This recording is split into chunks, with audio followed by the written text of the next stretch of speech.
Salut, c'est Hugo. Le Venezuela, le Brexit, Alexandre Benalla, un scandale lié aux cigarettes et Bilal Hassani. Vous connaissez le format, c'est les 5 actus de la semaine, c'est parti.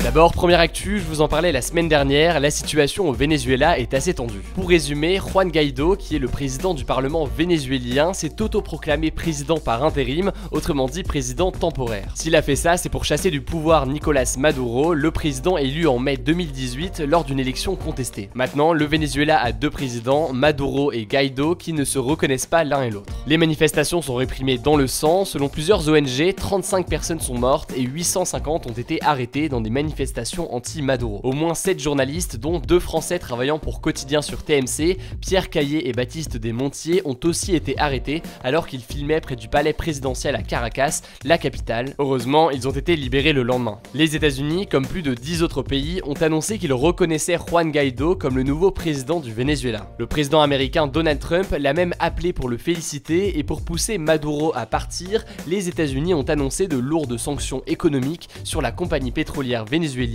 PDVSA. Désormais, toutes les transactions américaines avec PDVSA sont interdites et selon la Maison Blanche, ces sanctions représentent un manque à gagner pour le Venezuela d'au moins 9,6 milliards d'euros cette année. Faut savoir que le pétrole, c'est la première ressource du Venezuela et que cette mesure va faire pression sur le gouvernement alors que le pays doit déjà faire face à une crise économique très grave. En tout cas, Nicolás Maduro a annoncé des poursuites judiciaires contre ces décisions unilatérales, illégales, criminelles et immorales. Mercredi, il a affirmé qu'il refusait de refaire une élection présidentielle. Les Vénézuéliens devront donc attendre 2025 pour élire un nouveau président. Par contre, il a dit qu'il était prêt à avancer la date des élections législatives. On continue avec le Brexit, où les négociations sont toujours bloquées. Mardi, les députés britanniques se sont réunis à nouveau pour tenter de trouver un accord sur la sortie du Royaume-Uni de l'Union européenne, l'idée étant, pour faire simple, de ne pas couper toutes les relations mais de garder un certain nombre de liens. Après avoir rejeté mi-janvier le projet d'accord renégocié par la première ministre Theresa May avec les 27 membres de l'Union européenne, les députés lui ont demandé de renégocier cet accord avec l'UE. Le problème, c'est que la Commission européenne a immédiatement réagi en disant que l'accord n'était pas renégociable. Vendredi, l'UE a annoncé que les Britanniques pourront se rendre sur son territoire sans visa pendant 3 mois après le Brexit,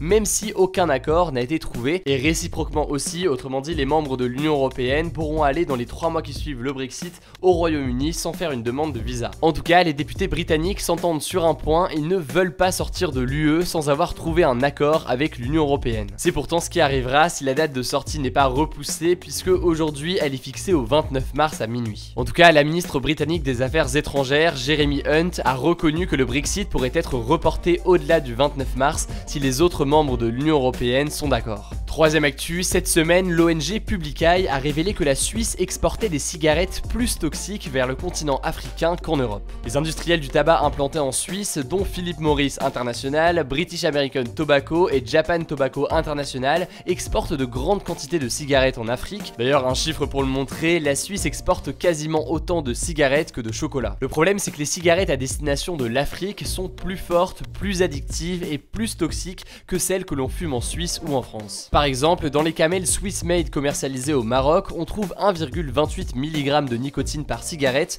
contre à peine 0,75 mg dans les Camel Filters vendus en Suisse. D'après l'ONG Publicae, c'est un calcul marketing car d'après l'Organisation mondiale de la santé, le nombre de fumeurs atteint 77 millions en Afrique. Mais surtout, ce chiffre il est amené à grossir de près de 40% d'ici 2025. Autrement dit, c'est un marché en or pour les industriels du tabac et plus les cigarettes sont chargées de nicotine, plus on risque d'y être accro. Mais alors, comment c'est possible que la fabrication des cigarettes soit si peu contrôlée en Suisse? En fait, le pays ne fait pas partie de l'Union européenne et n'est donc pas obligé de respecter les règles relatives à la fabrication émises par la Commission européenne. Ces règles imposent notamment des quantités de goudron et des teneurs maximales en nicotine. En tout cas, je vous mets le lien du rapport de l'ONG dans la description si jamais ça vous intéresse. C'est en anglais, je vous préviens, mais c'est super intéressant.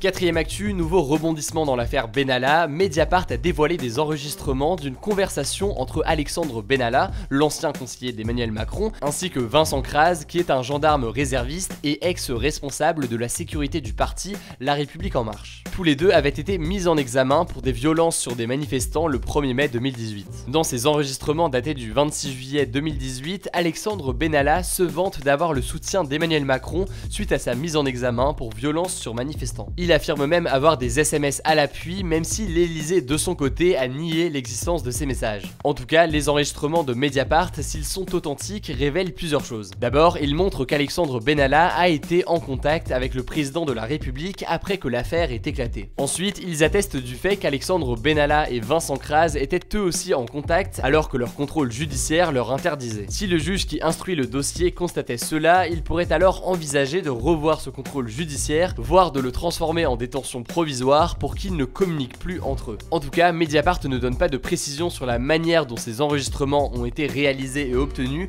mais on pourra suivre l'évolution de la situation dans les jours à venir. Dernière actu de la semaine, ça y est, la France a son champion. Depuis la semaine dernière, on sait que Bilal Hassani, 19 ans, sera le candidat de la France à l'Eurovision, le concours européen de chansons. Avec son titre pop Roi qui appelle à l'acceptation de soi, le jeune homme a pu se qualifier. Le concours aura lieu en Israël du 14 au 18 mai 2019. Bilal Hassani est issu d'une famille marocaine et il est ouvertement homosexuel. Au-delà de ça, il se maquille, porte des perruques et revendique son identité haut et fort. En fait, en quelques semaines, il est déjà devenu une icône française LGBT. Il subit un harcèlement assez violent depuis un moment déjà sur internet. Bilal avait même évoqué à la presse qu'il avait une application pour filtrer les messages de haine, mais depuis qu'il est devenu le représentant de la France pour l'Eurovision, eh bien ce cyberharcèlement s'est intensifié. Menaces de mort, de violence, insultes homophobes et racistes, des personnes malveillantes ont copieusement insulté l'artiste cette semaine. Bilal Hassani a porté plainte contre X, c'est-à-dire porté plainte contre des agresseurs dont il ne connaît pas l'identité, et des assos vont aussi porter plainte contre des centaines de personnes identifiées. Ceux coupables de propos homophobes risquent jusqu'à 6 ans d'emprisonnement et 45 000 € d'amende. On vient de parler de 5 grosses actualités de la semaine, et pour suivre l'évolution de tous ces sujets, je vous conseille évidemment, vous le savez, si jamais vous connaissez la chaîne,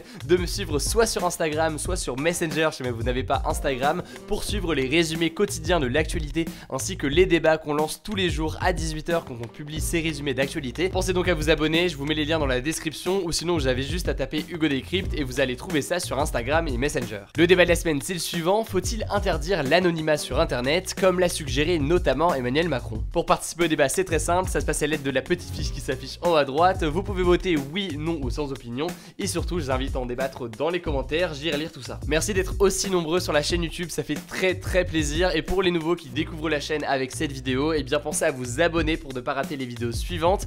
Je crois que j'ai tout dit, on se dit à très vite.